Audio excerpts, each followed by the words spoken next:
Hi friends, welcome to my శ్రాస్ and mission channel. ఈరోజు మనం వెన్న నుంచి సింపుల్గా నెయ్యిని ఎలా తయారు చేసుకోవాలో చూద్దాం.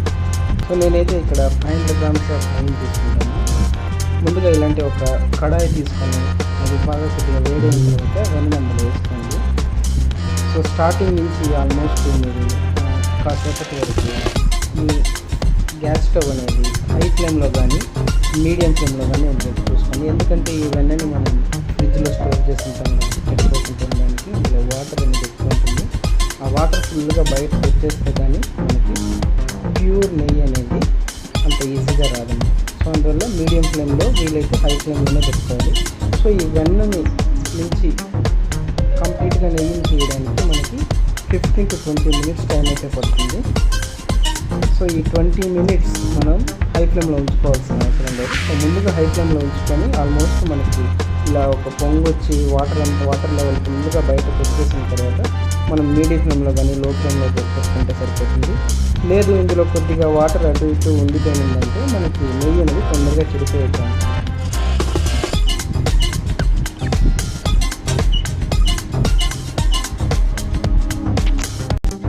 నాకైతే ఇక్కడ నేను తీసుకున్న ఈ 500 grams ఆఫ్ వెన్నకి 350 grams ఆఫ్ నెయ్యి అయితే వచ్చిందండి.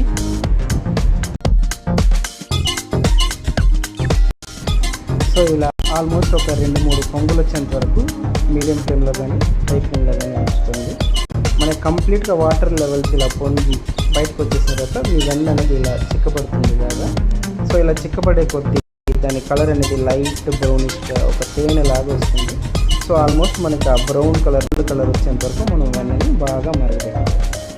అలా మరగపుకుంటేనే మనకి అందులో ఉండే చెత్త అవన్నీ వెళ్ళిపోయి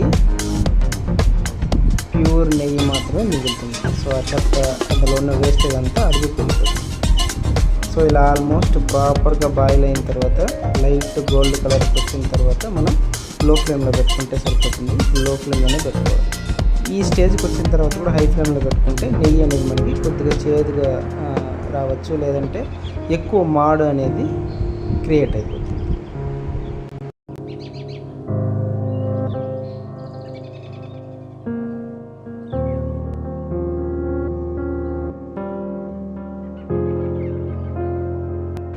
సో చూస్తున్నారు కదా, ఇక్కడైతే మన వెన్న లైట్ గోల్డ్ కలర్లోకి స్లోగా కన్వర్ట్ అవుతుంది. సో ఇలా మీరు అప్పుడప్పుడు కలుపుకుంటా ఉండండి, అడుగు కట్టుకుంటూ ఉండడానికి.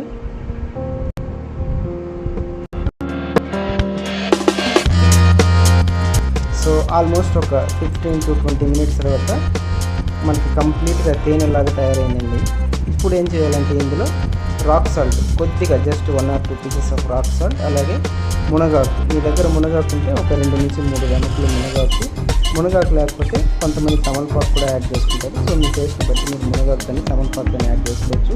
ఈ 2 ingredients ఎందుకనంటే ఉప్పు వచ్చి మనకి అందులో ఉన్న చెత్తని కంప్లీట్గా అడుగుకు వెళ్ళేటట్లు చేస్తుంది. ప్లస్ మునగాకు వచ్చి మన వెన్నకి మ్యాక్సిమం టేస్ట్ని యాడ్ చేస్తుంది. టేస్ట్ ప్లస్ స్మెల్ని యాడ్ చేస్తుంది.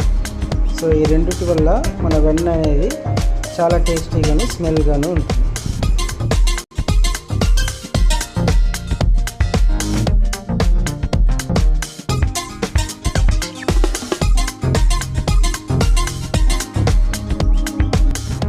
సో వన్స్ మన నెయ్యి ప్రిపేర్ అయిపోయిన తర్వాత దీన్ని ఒక స్టీల్ ట్రైనర్లోకి ఇలా తీసుకొని కంప్లీట్గా వడగట్టేసుకోండి. ప్లాస్టిక్ ట్రైనర్ అసలు యూజ్ చేయద్దు, ఎందుకంటే ఇది చాలా వేడిగా ఉంటుంది. ప్లాస్టిక్ ట్రైనర్ అయితే అట్లా కరిగిపోతుంది. సో స్టీల్ ట్రైనర్లో కంప్లీట్గా వడగట్టేసుకొని ఇలా ఒక 30 to 45 minutes పక్కకు ఉంచేసుకోండి.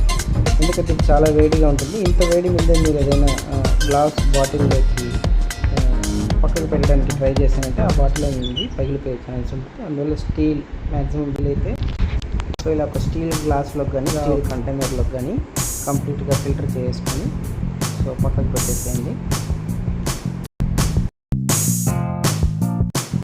సో మ్యాక్సిమం వేడి చల్లారిన తర్వాత ఇలా ఒక గ్లాస్ కంటైనర్లోకి లేదా మీకు ఏ బౌల్లోకి కావాలంటే ఆ బౌల్లోకి మార్చేసుకొని ఫ్రిడ్జ్లో పెట్టుకున్నారంటే ఒక 30 to 40 minutes తర్వాత మనకి ఇలా ఫ్రెష్ ఘీ అయితే రెడీ అయిపోతుంది. చూసారు కదా సింపుల్గా ఎలా చేయాలో. సో ఈ సింపుల్ మెథడ్లో మీ ఇంట్లో వెన్నని నెయ్యిగా ఇలా మార్చేసుకోవచ్చు. మీరు ఈ మెథడ్నే ఫాలో అయితే లేదా మీ దగ్గర ఇలా ఇంకేమైనా ఆల్టర్నేటివ్ మెథడ్స్ ఉంటే కామెంట్ సెక్షన్లో యాడ్ చేయండి. Thanks for watching. మర్చిపోకుండా మా ఛానల్ని సబ్స్క్రైబ్ చేయండి. Thank you.